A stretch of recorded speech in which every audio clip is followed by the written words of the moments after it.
ये महिंद्रा थार है, इसमें आपको बड़ी ऑफ रोडिंग मिलती है, आपको 4x4 मिलता है, तो इसलिए इस गाड़ी को सब एसयूवी कहते हैं। एकदम सही है, मैं भी उसमें एग्री करता हूँ। ये टाटा हैरियर है जिसमें आपको ना तो बड़ी ऑफ रोडिंग मिलती है, आपको ना तो 4x4 मिलता है, लेकिन चलो साइज बड़ा है तो इसलिए इस गाड़ी को सब एसयूवी बोल देते हैं। चलो कोई बात नहीं। लेकिन ये टाटा पंच है जिसमें आपको ना तो बड़ा साइज मिलता है, ना तो आपको 4x4 मिलता है, ना तो आपको बड़ी ऑफ रोडिंग मिलती है भाई। पर इस गाड़ी में ट्रैक्शन मोड आता है, लेकिन तब भी इस गाड़ी को लोग एसयूवी कहते हैं। तो इसलिए मैंने सोचा क्यों ना मैं रिसर्च करूं और आप सबको बताऊं कि असलियत में हर एक सेगमेंट का मतलब क्या होता है और जो कार मेकर्स हैं उन्होंने कैसे उसे चेंज कर दिया है और इस वाली स्कॉर्पियो है दिखा दी जाए। तो इसलिए भाई सब्सक्राइब कर लो, हमारे पास 4-5 महीने का टाइम है, आप कर सकते हो। तो सबसे पहले हम आते हैं कार्स के सबसे बेसिक सेगमेंट में जिसका नाम है सिडान, जो कि काफी विलुप्त हो रही है आजकल और दिखती कम है। तो सिडान की अगर आप एग्जैक्ट डेफिनेशन देखें तो ऐसी गाड़ी जो कि 3 बॉक्स वाले फॉर्मेट में है, जिसमें एक बॉक्स में गाड़ी का इंजन है, एक बॉक्स में जो पैसेंजर है वो बैठती है और एक बॉक्स में जो पैसेंजर है उनका कार्गो रखा जाता है। तो इसलिए अगर आप देखिए जो सारी सिडान्स है उनमें आपको सामने एक हुड मिलता है, बीच में आपको दरवाजे मिलते हैं और पीछे आपको डिक्की मिलती है और 3 बॉक्स वाला फॉर्मेट बन जाता है। और जो वर्ल्ड की पहली गाड़ी थी जो कि ऑफिशियली सिडान के फॉर्म में क्लासिफाई की गई थी वो थी 1912 की स्टड बेकर की एक 4 और 6 मॉडल वाली गाड़ी आती थी, वो सिडान के तौर पे ऑफिशियली क्लासिफाई की गई थी सबसे पहले, और उसके बाद फिर काफी सारी गाड़ी आई। और अगर आप वर्ल्ड वाइड सिडान की सबसे बेस्ट एग्जांपल देखें तो मेरे ख्याल से मर्सिडीज एस क्लास है या फिर BMW 5 सीरीज है या फिर Audi A6 है, जो कि आप कह सकते हैं कि प्रॉपर सिडान है जिनमें आपको 3 बॉक्स वाला फॉर्मेट मिलता है। लेकिन दोस्तों जो सिडान है थोड़ी बड़ी हो गई, हम इंसानों को लगा कि हमें थोड़ी छोटी गाड़ी चाहिए जिसमें थोड़े कम पैसेंजर आए और जो गाड़ी का साइज है थोड़ा छोटा हो। तो इसलिए फिर एक नए सेगमेंट का इजाद हुआ जिसका नाम था कूपे या फिर कूप, जो भी आप बोलते हो। कूपे बोलता हूं मैं, कूप पता नहीं कौन से चमू लोग बोलते हैं कूपे। तो फ्रेंच में कूपे का मतलब होता है टू कट या फिर काट देना, टोटे कर देना। और जो कूपे की इनिशियल डेफिनेशन थी वो भी यही थी कि सिडान में जैसे आपको 2 रो ऑफ सीट मिलती है जिसमें आगे लोग बैठते हैं और पीछे लोग बैठते हैं, तो अगर एक ऐसी गाड़ी चाहिए जो कि सिडान जैसी लंबी हो लेकिन जो पीछे वाली सीट है अगर हम उन्हें काट दे तो फिर कौन सी गाड़ी बनेगी, और जो गाड़ी बनी उसका नाम रख दिया कूपे। और इनिशियली अगर आप डेफिनेशन के तौर पे देखें तो ऐसी गाड़ी जो कि सिडान जैसी हो लेकिन उसकी जो पीछे की 2 सीट है वो ना हो और जो गाड़ी है थोड़ी स्लैंटिंग उसकी रूफ लाइन हो, तो ये हमें समझ आ रहा है। और अगर आप कूपे वाली कार्स का एकदम बेस्ट एग्जांपल है तो फॉर एग्जांपल फरारी 458 या फिर 488 या फिर मैक्लारेन 720S, ये सारी गाड़ी आप कह सकती है कि कूपे है। लेकिन जो ब्रांड्स है इन्होंने भाई ये जो डेफिनेशन है पूरी खराब कर दी है, क्योंकि डेफिनेशन थी कि गाड़ी में 2 सीटें होनी चाहिए या फिर एक सिंगल रो ऑफ सीट होनी चाहिए, लेकिन ब्रांड्स आजकल कूपे सिडान लॉन्च कर रहे हैं। फॉर एग्जांपल मर्सिडीज CLA या फिर मर्सिडीज CLS, जिनमें आपको स्लोपिंग वाली रूफ लाइन मिलती है लेकिन आपको दरवाजे 4 मिलते हैं, आपको 2 रो ऑफ सीट मिलती है। तो मतलब मिक्सचरन है एक सिडान का और एक कूपे का। और ये अगर कम था तो आजकल एक नई चीज चली है जिसका नाम है कूपे एसयूवी, जो कि आप कह सकते हैं कि मेजरली BMW ने स्टार्ट करी थी अपनी X6 से, जिसमें जो गाड़ी है वो आपको लंबी चौड़ी मिलती है एक एसयूवी की तरह, लेकिन जो उसकी छत है आपको स्लैंटिंग वाली मिलती है। तो भाई ये थोड़ा खराब है यार, ये तो डेफिनेशन के पूरी अगेंस्ट है। और अभी रुक जाओ, थोड़ी और चीजें दिखाता हूँ जिनकी बिल्कुल ही सेंस नहीं बनती कार इंडस्ट्री में। फिर हम इंसानों की जो भूख है थोड़ी और बढ़ी, हमने सिडान बना ली, हमने कूपे बना ली, लेकिन हमें ऐसी गाड़ी चाहिए थी जिसमें जो बूट स्पेस है वो थोड़ी बड़ी हो।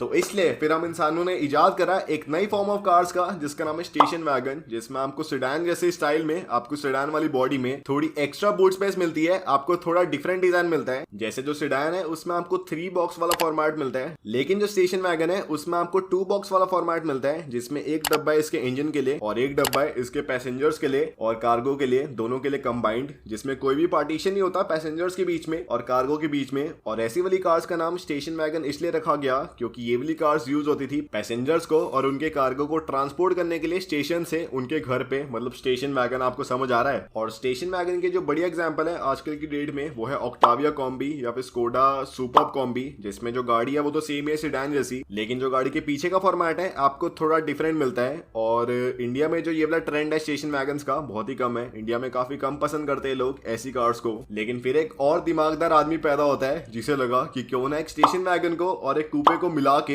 एक नई गाड़ी बनाया जाए, एक नया सेगमेंट बनाया जाए। और जो सेगमेंट है उसका नाम बना शूटिंग ब्रेक, जिसमें जो गाड़ी का स्टाइल है वो तो आपको नॉर्मल जो स्टेशन वैगन है वैसे मिलता है लंबा सा, लेकिन जो स्टेशन वैगन है उसमें आपको जो छत है थोड़ी ऐसी सीधी सी मिलती है, एकदम लंबी सी। लेकिन मान लो कि अगर हम स्टेशन वैगन को लेते हैं और उसमें कूपे की तरह जो उसकी छत है उसको थोड़ा स्लैंटिंग कर देते हैं, तो फिर जो गाड़ी बन के आती है उसका नाम है शूटिंग ब्रेक। और इसका जो बढ़िया एग्जांपल है वो है जैगुआर XF शूटिंग ब्रेक, जो कि इंडिया में नहीं आती, यूरोपियन मार्केट्स में आती है, जो कि थोड़ा बहुत बिकता है वहां पे। और अब दोस्तों ऑफिशियली मैंने अपना 6900 IQ वाला दिमाग लगा के एक नया सेगमेंट कार्स के लिए इजाद करा है जिसका नाम है जीडैन, जो कि JCB का और एक सिडान का कॉम्बिनेशन है।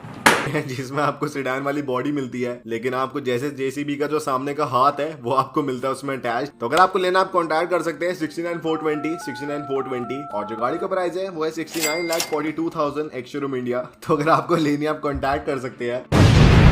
फिर दोस्तों लोगों को लगा कि जो गाड़ी है काफी बड़ी होती जा रही है, हमें थोड़ी छोटी गाड़ी चाहिए, एक ऐसी गाड़ी जो कि स्टेशन वैगन का थोड़ा छोटा वाला वर्जन हो, कि जैसे आपको स्टेशन वैगन में जो डिक्की एकदम सीधी मिलती है वैसे आपको डिक्की मिले, लेकिन जो गाड़ी है थोड़ी छोटी हो। और फिर ऑफिशियली इजाद होता है एक नए सेगमेंट का जिसका नाम है हैचबैक, जिसमें से हैचबैक इसलिए बोलते हैं क्योंकि जो गाड़ी की डिक्की है ऐसे ऊपर की तरफ हैच करती है, ऐसे ऊपर की तरफ खुलती है। लेकिन अब सोचने की बात है कि जो स्टेशन वैगन है, जो एसयूवीज है और जो सेडान है उनकी भी ऊपर की तरफ ऐसे हैच करके खुलती है, तो भाई इसकी सेंस क्या बनती है। लेकिन कोई बात नहीं। और क्योंकि जो इस गाड़ी की डिक्की होती है वो ऐसे एक डोर की तरह लगती है और उससे आप गाड़ी के अंदर घुस सकते हैं, तो इसलिए आप काफी सारी अगर सेडान्स देखे तो उन्हें 5 डोर या फिर 3 डोर भी कहा जाता है, जिसमें 4 आपको नॉर्मल दरवाजे मिलते हैं और जो 5वां दरवाजा है आपकी गाड़ी की डिक्की है या फिर आपकी गाड़ी की बूट लिड है। और आपको इंटरेस्टिंग चीज ये बताता हो कि जो ऑडी की A7 है जो कि प्रॉपर सेडान लगती है वो हैचबैक वाले कैटेगरी में आती है, और जो BMW की 6 सीरीज GT है उसे भी लोग हैचबैक वाली कैटेगरी में कंसीडर करते हैं। तो भाई पता नहीं क्या हो रहा है कार वर्ल्ड में, कुछ भी हो रहा है भाई। लंबी लंबी गाड़ियां हैचबैक बन रही है, छोटी छोटी गाड़ियां एसयूवीज बन रही है। फिर दोस्तों जब हम ये सारी गाड़ियां बना रहे थे तो इंसानों के पास जो पैसा है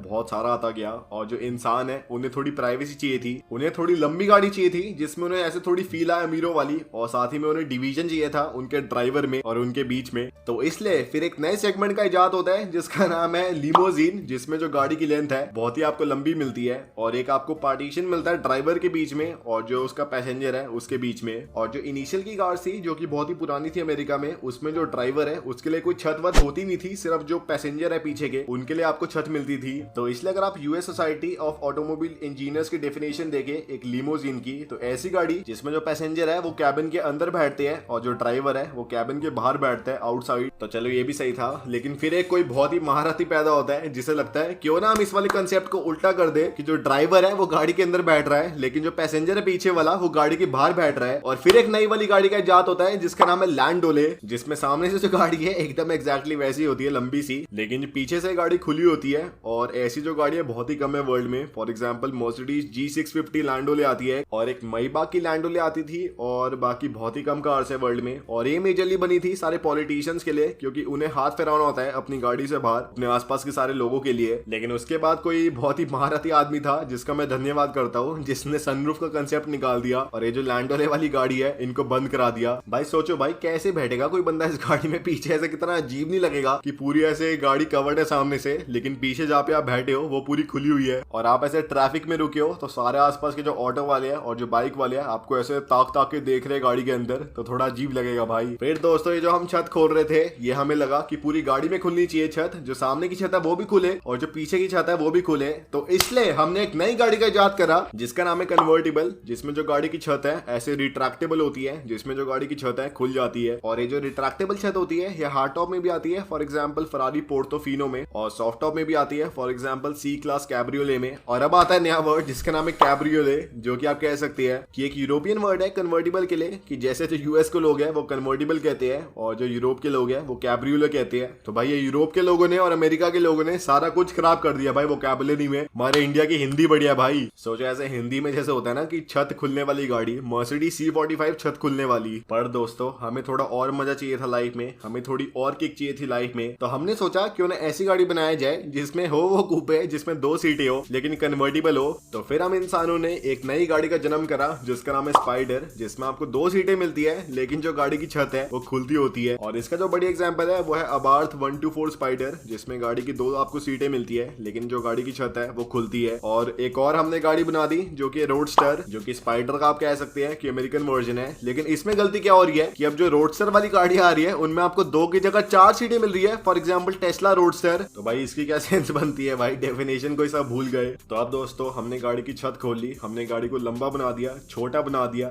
लेकिन अब एक चीज नहीं करी हमने गाड़ी से, वो है ऑफ रोडिंग। और ऑफ रोडिंग करने के लिए ऑफिशियली एक गाड़ी का इजाद हुआ जो कि हमारी फेवरेट गाड़ी बन चुकी है, जिसका नाम है एसयूवी या फिर स्पोर्ट्स यूटिलिटी व्हीकल, जो कि एक ऐसी गाड़ी है जो कि ऑफ रोडिंग करने के लिए, मजे देने के लिए बनी है, एक स्पोर्ट्समैनशिप देने के लिए बनी है आपको। और ये जो गाड़ी है इसके मेन कैरेक्टरिस्टिक है एक बढ़िया आपको हाई ग्राउंड क्लियरेंस मिलती है, आपको बढ़िया 4x4 सिस्टम मिलता है, आपको मोटे मोटे टायर मिलते मिलते हैं। और इस गाड़ी की मेन यूएसपी होती है इसकी ऑफ-रोडिंग कैपेबिलिटी। और जो मॉडर्न स्टाइल एसयूवीज है इसके तो सबसे पहले एग्जांपल आया था वो है जीप ग्रैंड चिरोकी, जो कि 1980s में आई थी। और इसके बाद फिर नई नई कार्स आती रही, फॉर एग्जांपल लैंड क्रूजर या फिर दूसरी और कार्स। और ये जो एसयूवी वाला कॉन्सेप्ट है काफी फेमस हो रहा था, काफी लोग ऐसे पसंद कर रहे थे ऐसी कार्स को। लेकिन क्या करे, जो गाड़ियां थोड़ी महंगी थी, थोड़ी बल्कि थी और थोड़ी कम एफिशिएंट थी, तो इसलिए कार मेकर्स को लगा क्यों ना हम एक नॉर्मल गाड़ी ले और उसको थोड़ा ऐसे ऊंचा बना के थोड़ी उसमें बढ़िया ऑफ रोडिंग डाल के उसे बेचे। और फिर एक नई गाड़ी का जन्म होता है जिसका नाम है क्रॉसओवर, जिसमें जो गाड़ी है उसका व्हील बेस वगैरह आपको नॉर्मल कार का मिलता है। जो गाड़ी की ग्राउंड क्लियरेंस है थोड़ी बड़ी होती है, थोड़े आपको बड़े टायर मिलते हैं और आपको थोड़ी डिसेंट ऑफ रोडिंग मिलती है। और ऐसी वाली गाड़ी को क्रॉसओवर कहते हैं और ये हमें समझ आ रहा है। लेकिन इंडिया में क्या चल रहा है कि एक ऐसी गाड़ी जो कि टाटा पंच है, जो कि है असलियत में एक हैचबैक, उसे भी एसयूवी के तौर पे बेचा जा रहा है। जो टाटा हैरियर है उसे भी एसयूवी के तौर पे बेचा जा रहा है। जो एक निसान मैग्नाइट है उसे भी एसयूवी के तौर पे बेचा जा रहा है। और जो महिंद्रा थार है उसे भी एसयूवी के तौर पे बेचा जा रहा है। तो ये पूरी जो है मार्केट खराब हो चुकी है। क्योंकि अगर मैं आपको ब्लंटली बोलूं तो जो टाटा पंच है या फिर ये जो KUV 100 है या फिर ये जो मैग्नाइट है, ये सिर्फ एक हैचबैक है जो कि थोड़ी बड़ी बना रखी है और जो कि एसयूवी के तौर पे बेची जा रही है। ये क्रॉसओवर भी नहीं है। जो टाटा हैरियर है वो क्रॉसओवर है, जो XUV 700 है वो भी आप कह सकते हैं कि क्रॉसओवर है। और जो फॉर्च्यूनर वगैरह है उन्हें आप कह सकते हैं कि रियल एसयूवीज है, जिनमें आपको 4x4 मिलता है, आपको बड़ी ऑफ रोडिंग मिलती है और उनमें आप थोड़ा स्पोर्ट्स वाला काम कर सकते हैं। और यही था आज की वीडियो।